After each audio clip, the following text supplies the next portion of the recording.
बेनते वली जिमि चाहे कागू जिमि ससु चाहे ना गया निभागू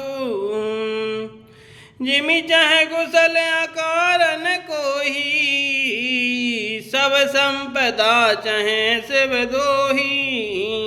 जैसे गरुड़ का भाग कौआ चाहे, सिंह का भाग खरगोश चाहे, बिना कारण ही क्रोध करने वाला अपनी कुशल चाहे, शिव जी से विरोध करने वाला सब प्रकार की संपत्ति चाहे।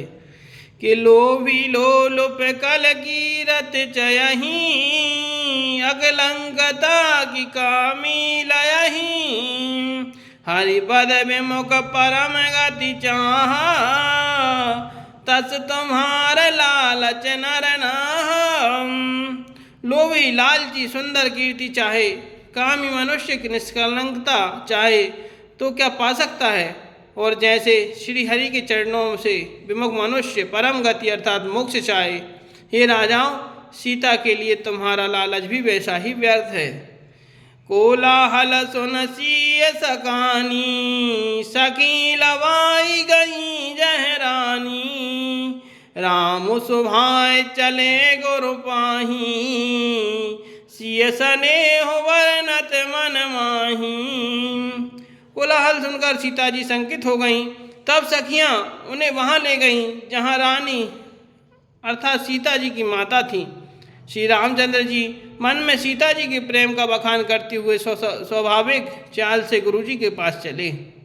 कि रानिन साहित सोच बस सिया अब दो विदह काहे करनिया भूप वचन सुने उत कहीं लखन राम डर बोल न सकहीं।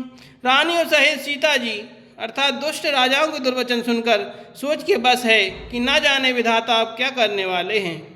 राजाओं के वचन सुनकर लक्ष्मण जी उधर उधर ताकते हैं, किंतु श्री रामचंद्र जी के डर से कुछ बोल नहीं सकते। कि अरुण नयन भ्रकुटी कुटिल चितवत निर्पन सकोप मनहु मत गज गण ने रखे सिंह किशोर है चोप लखन सिया रामचंद्र शंकर हरि ओम जय जय सिया राम श्री सीताराम बोल हनुमान हरि की जय।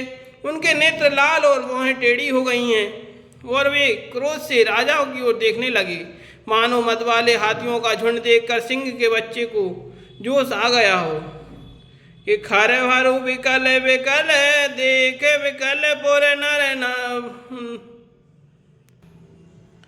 खर भरु देख विकल पुर नारी सब मिल दे मही बनगारी तई अवसर सुन शिव धनु भंगा आयऊ भृगुकुल कमल पतंगा। खलबली देखकर जनकपुरी की स्त्रियां व्याकुल हो गईं और सब मिलकर राजाओं को गालियां देने लगीं। उसी मौके पर शिव जी के धनुष का टूटना सुनकर भृगुकुल रूपी कमल के सूर्य परशुराम जी आए। कि देख महीप सकल सकुचाने बाज झपट जनु लवा लुकाने गौर शरीर भूत भल भ्राजा भाल विशाल त्रिपुंड विराजा। इन्हें देखकर सब राजा सकचा गए, मानो बाज के झपटने पर बटे लुक अर्थात छिप गए हों।